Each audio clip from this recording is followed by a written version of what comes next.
Butterfly on a Wheel. When is that going to be out in the shops? I think we're looking at the end of this month, end of September, which is actually probably next week. It'll probably be there. It's out through Omnibus Books and should be in every bookshop.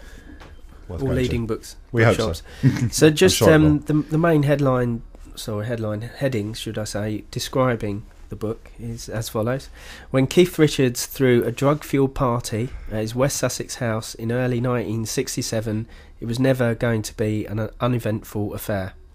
Yeah. I mean, Jagger, Faithful, the lot. In the scheme of things, I mean, we're looking at 45 years on, which is 44. I mean, it's just who'd have thought, we'd still be talking about it. It is the most famous drugs raid of the 1960s. It's probably the most famous party of the 60s. It's certainly the most, people reference it, but of course it's gone into the 60s mythology mill. And my brief, as I was with the Charles Manson book, was to try and assert some truth to the story before if I leave this any longer and the people weren't spoken to and the documents weren't accessed, the myth would take over. And I've got a sort of a brief for actually asserting the truth. So basically, because this book will be rewritten, so hopefully it will be a really good primer for people to say, oh, actually, this is exactly what happened. The myth is fantastic, but the story is pretty fantastic as well. And I always have a worry that that real life is actually far more exciting than fiction, and why bother mythologizing it? But there were certain elements which also, I mean, that spun off this party, which provoked the way that we look at drugs today. So there's a lot of important strands that fell off it. It's not just a book about a party in West Sussex. It's a book about a revolution which happened in 1967. And the reason particularly why it was so famous was because they got busted at the party, I suppose. I mean, there've probably been many similar ones before and after, but that one got raided by the police. And who got arrested? What is it? No one was arrested. No one got arrested. This is the thing I've been really at pains to sort of point out, and I've only been at pains to point it out because I had to do an enormous amount of research, was that what happened was that the police were forced into a situation to raid.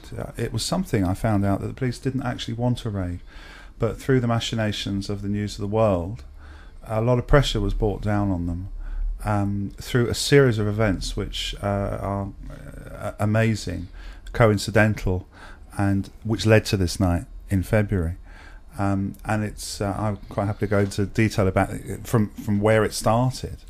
Which takes us right back to the whole identification of pop groups in the media, and of course then the Rolling Stones. We had the pop explosion, the beat explosion of '63, which led to obviously the emergence of the Beatles. But pop stars at that point were still treated very much as they were a breath of fresh air, and I think the press, the tabloid press, loved them. The tabloid press knew what they were getting up to behind closed doors, but so what that the most entertainers probably did, and the media were happy to promote the fresh faces and of these bands. Rolling Stones emerged on the scene, and they went against the grain of that.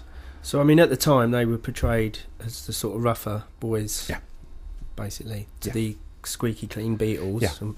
I mean, who's to say which the reality is right, is actually at the time, I mean, the Beatles had this amazing manager, Brian Epstein, who was polished, and his presentation of the Beatles was fantastic. The Rolling Stones had the manager Andrew Lloyd Oldham, who instinctively knew that for as many people who were enchanted by the Beatles, there were as many people who really couldn't stand them. And it's a very difficult thing to say because everybody thinks everybody loved the Beatles.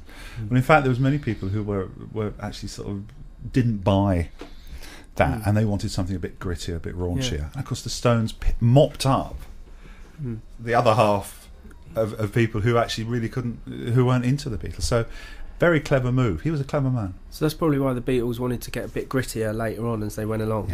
I mean, they started off pretty squeaky clean, and the Stones, did they run side by side in then their careers? It's amazing to actually chart all this and the timeline of it, because they basically their record sales were certainly in the UK very similar. They went on the same tours, locations. They did pretty much everything that the Beatles did. And America as well. And then it crept over into America. By 1966, when the Beatles were on a slight dip, the Stones were actually on an ascendancy.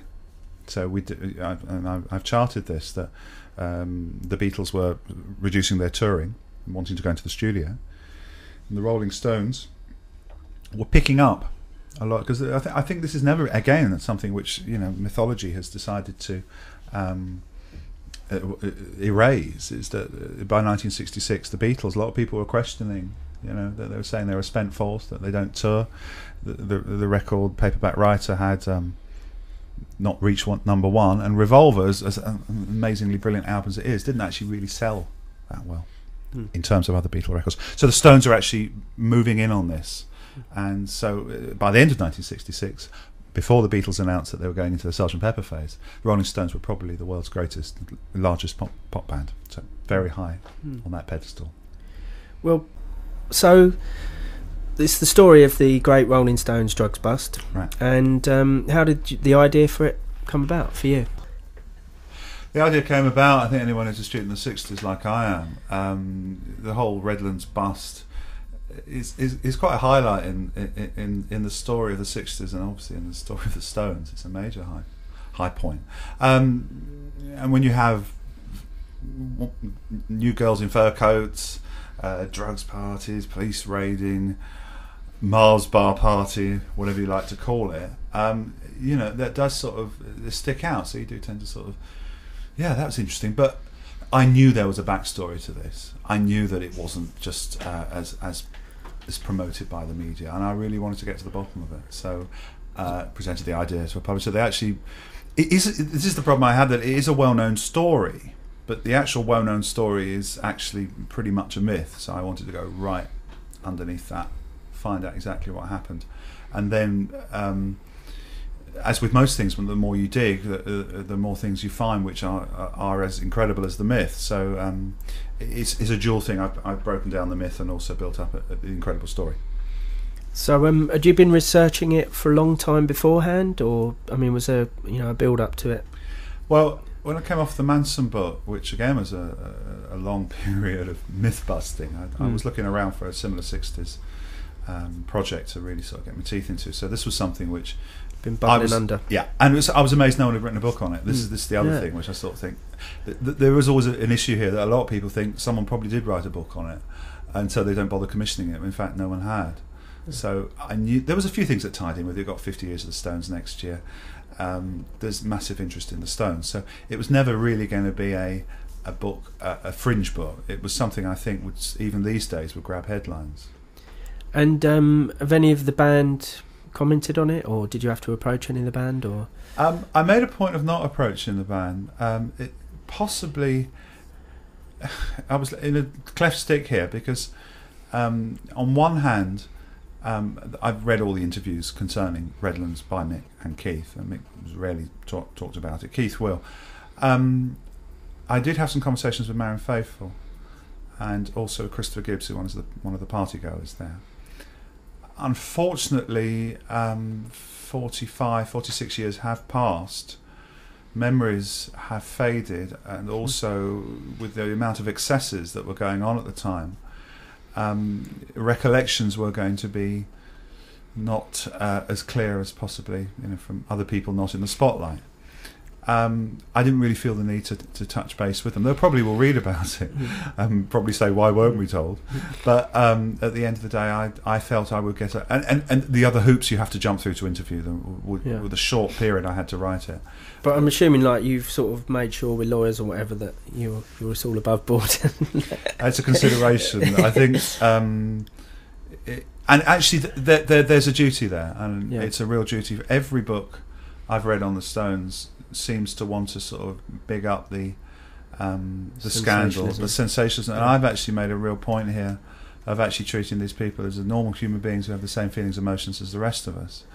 And in terms, and also just from even a novice researcher would realise that every band in the 60s was going for it, in terms of drugs, in terms of sex, in terms of wild behaviour. The Who, the Beatles, Jimi Hendrix, whatever American bands as well, so.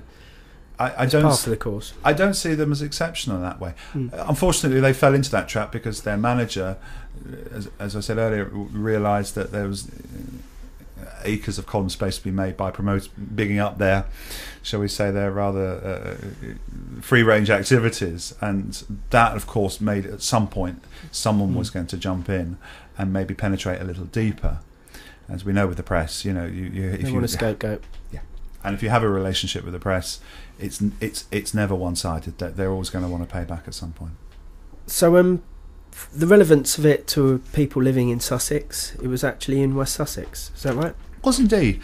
Keith Richards, contrary to popular belief, most people think he would love to be within a few footsteps of swinging London, and he by 1966 he's pretty much tired of the 24-hour party going on up there, and he really loved the countryside. So he actually bought a Redlands farm in West Wittering, just outside Chichester, in 1966, and fell in love with it, adored the place, and extensive building works done to it, and spent most of his off time down there during 66, 67.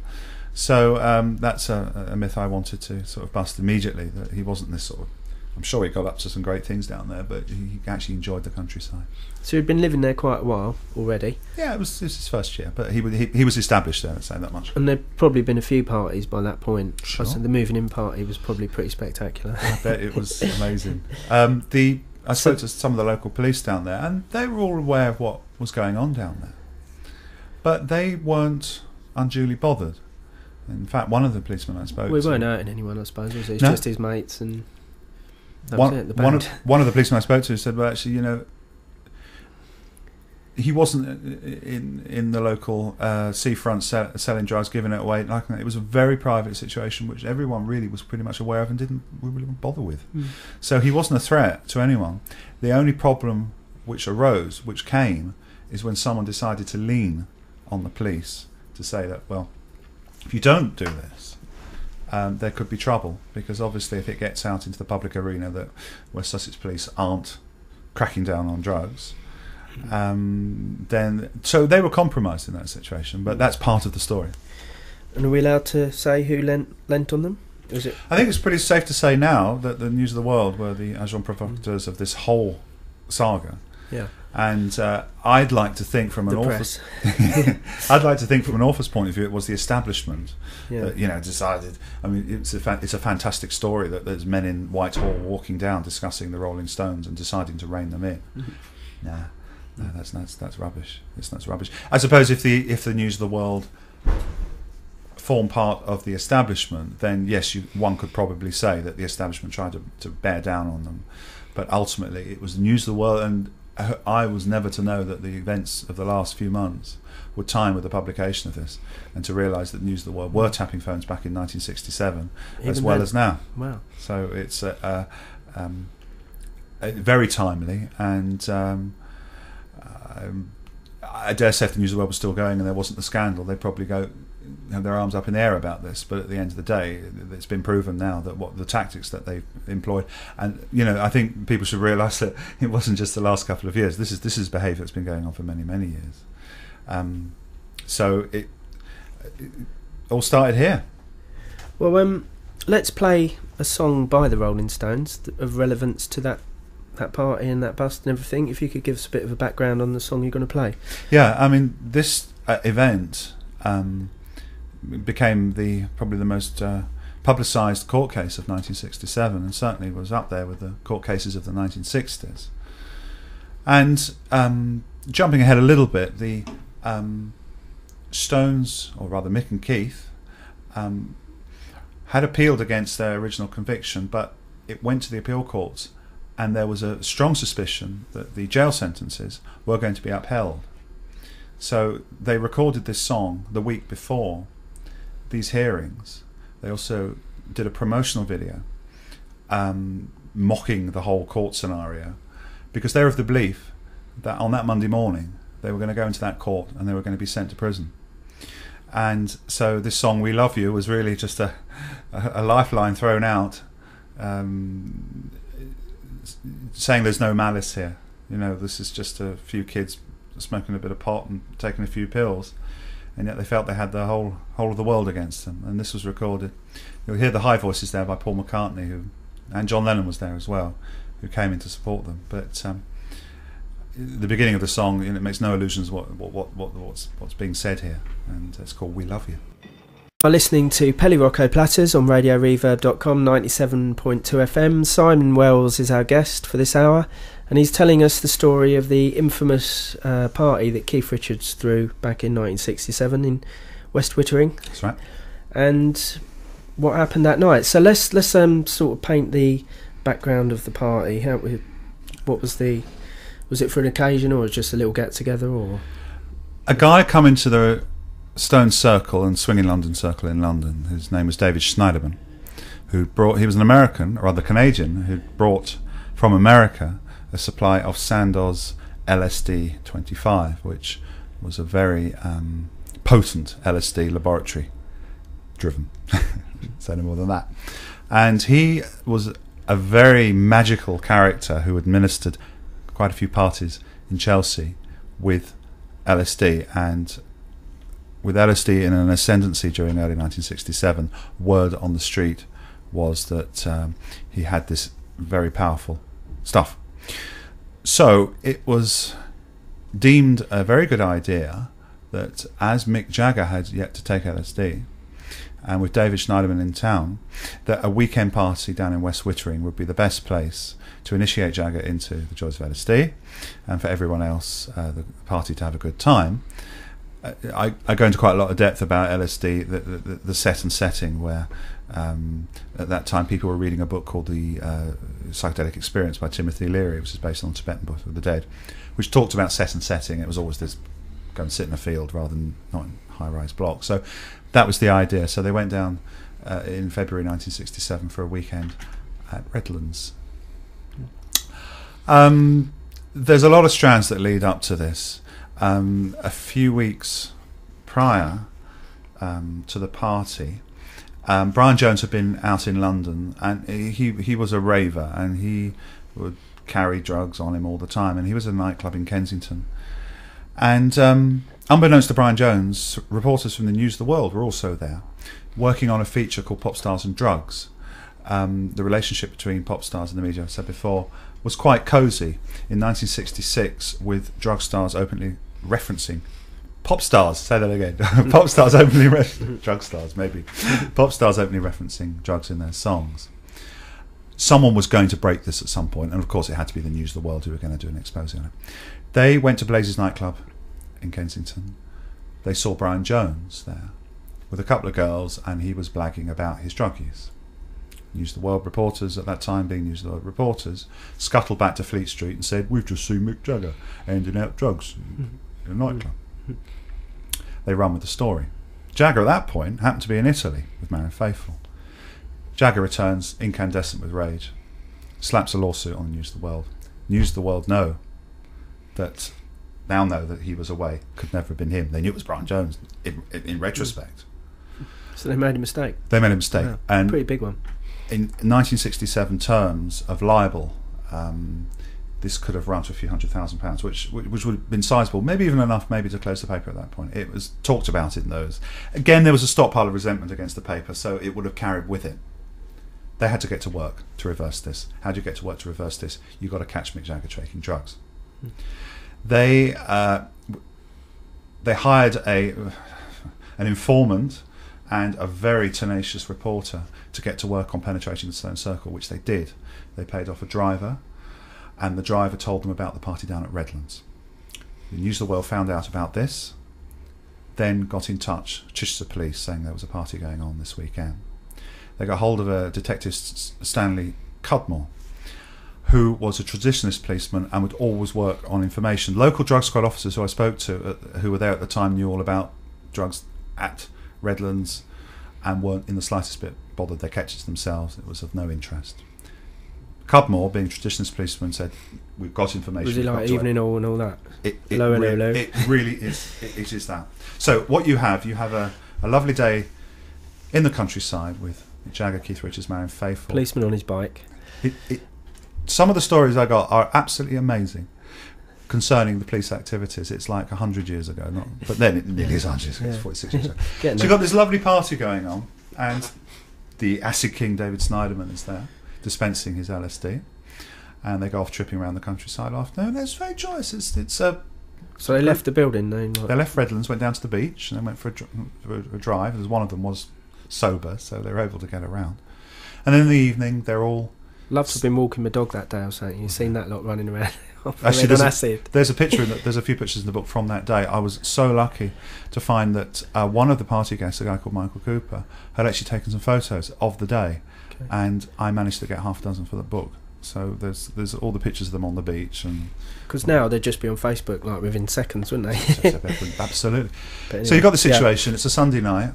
The acid's coming down, and they've had a nice meal, and they're sitting in the lounge with a fire going, and they've got the funny thing is I found out that they had a strobe light on with the television sound down, very 60s. I mean, I'd find it hideously annoying that you've got a strobe light going and you're watching the telly. Mm-hmm.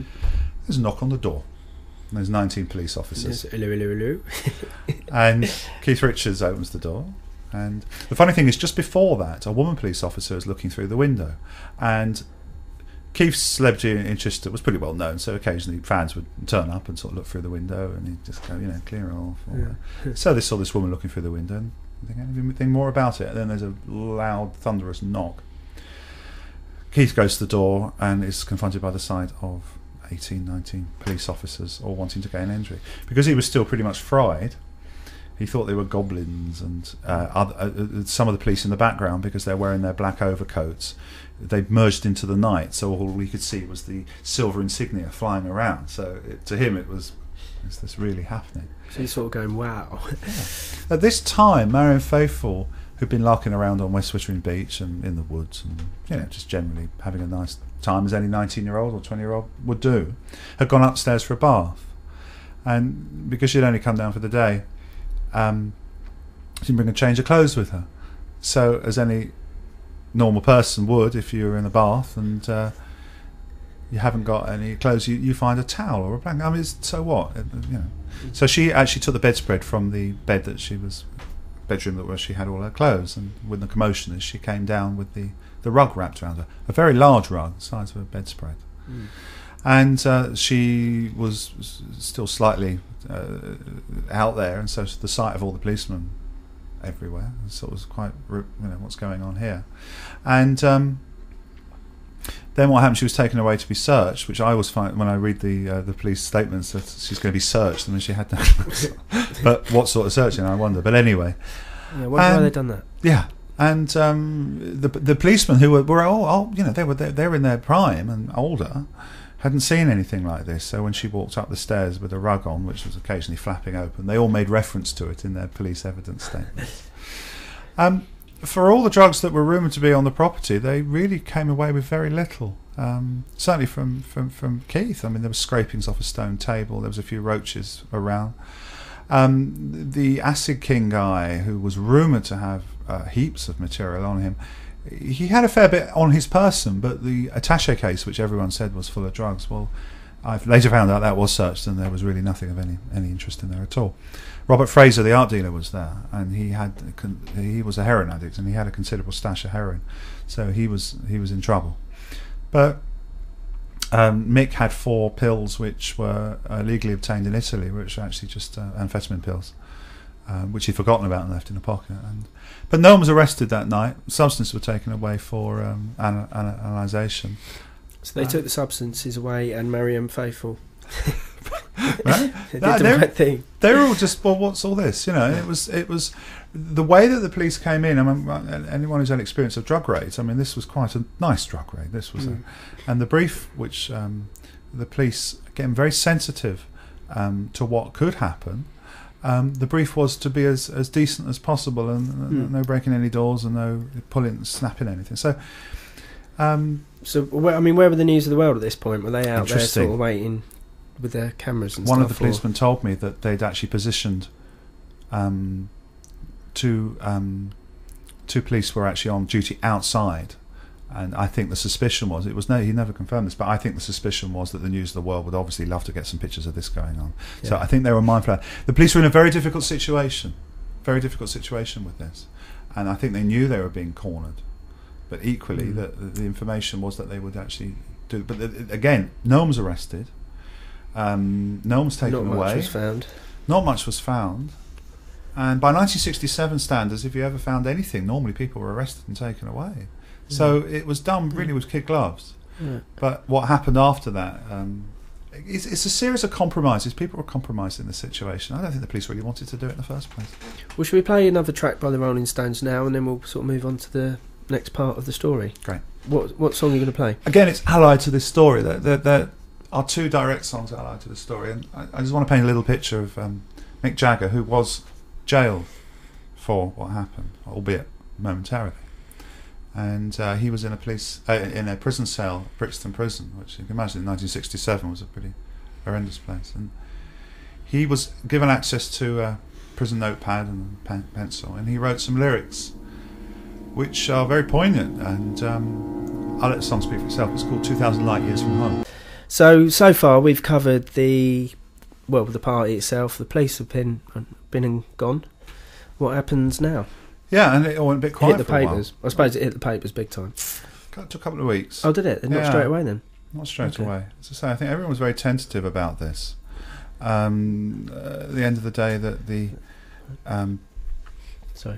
amount of interest in the Rolling Stones. I mean, there's always the option here that what they took away wasn't drugs, and so obviously then if it all gone to the papers, then we would have had, there could have been all sorts of further problems for both police, press, and Rolling Stones. So it was very quiet for a while. Okay. Eventually, though, it did. Someone spilt the beans, and police were forced to make a statement that they had indeed taken, very carefully worded, substances away for analysation. There were some shenanigans going on, which I won't really go into great detail about, trying to replace the substances with less noxious substances. But the upshot was that 4 months later, they were summoned to court to answer two charges. Mick Jagger on possession of 4 amphetamine pills, which were actually legally obtained in Italy, and Keith Richards on the more nebulous charge of allowing his house for the smoking marijuana, cannabis resin, which is a much harder charge because there's no actual physical evidence as such. All there is the smell and the deportment of guests. So that took it into another arena. Jagger's was pretty academic because he was found with drugs on him, and there was a lot of arguments about, well, he did legally buy them in Italy and left them in his pocket and came back to England, but he was found with them. The law said that they were illegal, so he actually was found guilty on that.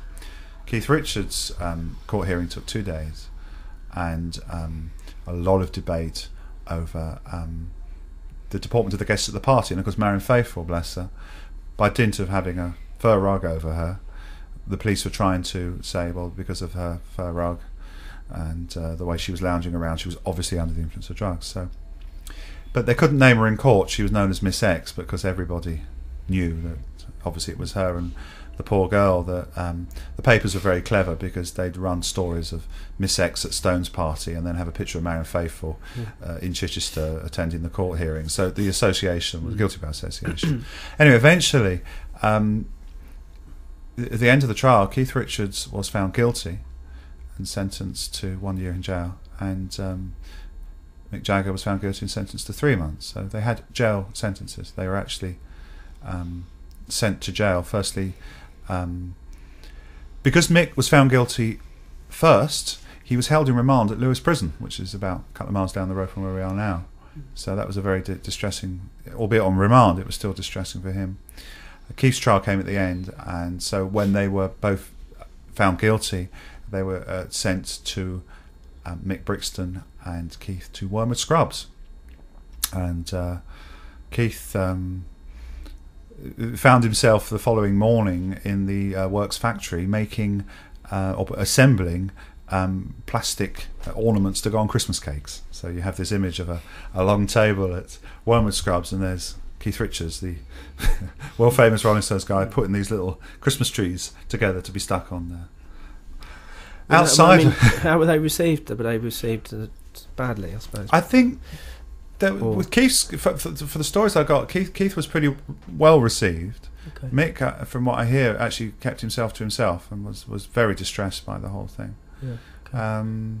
He's a much more delicate character, I think, Mick Jagger, certainly physically. Keith is a bit of a bruiser. I don't know if he'd find it. It's difficult, but he certainly adapted to it a little quicker. Bearing in mind that the following day, the pair were actually freed on appeal anyway, so their hardship was short. But yeah, but at one point they thought, "Oops, this is it." The appeal meant basically that they were free to leave. They were put on bail, which was refused at the time of the hearing, which meant that they could prepare their case for the appeal court. But given that the judge at Chichester had gone out of his way to make things difficult for them, the chances are that the appeal judges in the appeal courts in the Strand in London were cut from the same cloth as that judge, so they could have affirmed the sentences. So if they had, both of them would have gone back to serve out their sentences. At this point, we'll play another Rolling Stones track. Which one have you selected? Well, there's a lot of innocent people in this story, and I feel Marianne Faithfull's had a really rough time over this, so I thought it'd be nice to dedicate. I don't know if the song is about Marianne Faithfull, but it's a lovely song from that period, and it's called Ruby Tuesday. Wells is our guest on Pelly Rocco Platters, RadioReverb.com, 97.2 FM. We're that sort of tied in with the most legendary part of the story, which is in fact not true, about Marianne Faithfull. Yeah, and it's a very sad tale, and we have to remember, and I've got at great pains in the introduction to say these are human beings with feelings and emotions like the rest of us, and the whole story of Marianne Faithfull's involvement with the party has become a long-standing joke. I mean, we're talking 45. It's the first thing everyone mentions when they mention a name, pretty much. I mean, unfortunately, it's sad. And I did speak to Marianne, and I don't want to say too much about it, apart from the fact that she's still very hurt and damaged from that episode. And I feel very strongly that she was the victim of a set-up by... not by police, as has been put out in the past, but by the tabloid media. And when it was revealed in court that the News of the World were the principal agents provocateurs, the sole agents provocateurs of this episode, they decided to retaliate, and having spoken with police, viewed original documents at the time. The incident which is most frequently referred to, and forgive any of the more sensitive listeners, that on entering Redlands, the police saw Marianne Faithfull with a Mars bar in her vagina, is complete and utter nonsense. It is a complete invention. It is a lie. It's a mistruth. And talking with police, that they never saw that. Looking at the official paperwork and the evidence sheets and notes, there's no reference to it whatsoever. And given that Keith's charge of smoking marijuana depended on the deportment of the guests, that would have been there. And in fact, if they'd had cameras, they would have taken photos of that. So, it's a complete and utter lie, which was done, I believe, by reporters to try and salvage their solid reputation of having tipped off police. And unfortunately, most people think it's fact. It's become part of the folklore sort of thing. The poor woman has had to endure this, and if one looks at what happened afterwards to her, she's made a quote around the time that actually she got fed up. She was actually sort of a girl from a very good background who was a convent girl, and she sang very gentle and beautiful songs. And she decided at the end of the day, well, if that is the nation's perception of me, okay, I'll show you. I'll be that, and worse. And what happened was that she ended up living on the streets of London as a junkie and living in squats, until many, many years later she was able to pull herself out of that hole and come back with some quite remarkable recordings. But the hurt is still there. Yeah. And I feel sorry for her. So I hope this book puts a full point on it, puts a full stop to it. It's utter rubbish, but it has to be addressed. So we've only got about 5 or so minutes to go. So what was the fallout from it all then? They got, the appeal was successful. The appeal was successful. Jagger's charge was conditionally discharged, and Richards was thrown out. So they were free men, and but also it dovetailed with a major re-evaluation of drug use, soft drug use in the UK. So the Summer of Love, it all came together at this point. And I think attitudes towards drug use, certainly soft drug use, with this case, it actually informed it, and it loosened the very rigid regulations regarding drug use, which had come really from since the war. So it actually went further to actually make people look at soft drugs a little less harshly. So it's an important moment in 20th century society. So for the band itself, it didn't do them any harm in the long run, and it probably enhanced their reputation with time. It enhanced their reputation. It enhanced their reputation. Did nothing to Marion Faithfull's. It sent us the other way, but it enhanced Mick and Keith's. But the actual reality was that at the time that they were between appeals, that they were searched everywhere they went. And in fact, actually, even after they were discharged, they were searched all the time, because this was an enormous story. Yeah. And customs officers around the world obviously knew if the stones were coming through, we're going to turn them over. Yeah. Okay, so let's find out some details on the book. It's on Omnibus Press. That's right, yeah. It's coming out around about next week, so early October, I think, is when it should be in the shops. I mean, I think it'll be on their website. It'll be on your personal... I don't really have a personal website, but I think if you just Google it, it'll come up. So the title is Butterfly on a Wheel, The Great Rolling Stones Drugs Bust. Yeah. And are you going to be doing something in Waterstones, I hear? I believe that there's going to be... I can't say because it's not actually been finalised yet, but there should be some events going on. I hope there's one in Brighton, because it'd be great to touch base with some people down here, and obviously I'll let you guys know first if there is. But obviously it's a local book, it's a local story. I mean, I don't think West Wittering's more than half an hour, 40 minutes from here. So it's there's a lot about the territory around here. There's a lot about the area. So I hope people will get some local history from it. One of the funniest things is the story about the police on duty that weekend, who were on push bikes and wandering along the seafront at Bognor Regis, and they had no mobile phones, so all of them were told that at hourly intervals they had to go to a phone box. They were given 4 pennies, old pennies, at the beginning of their beat, and then periodically they had to ring into base to say, is there anything happening? And on that day they were told, yes, you're going to be you'll be going up to Redlands later in the day. So it's a hilarious story in some respects.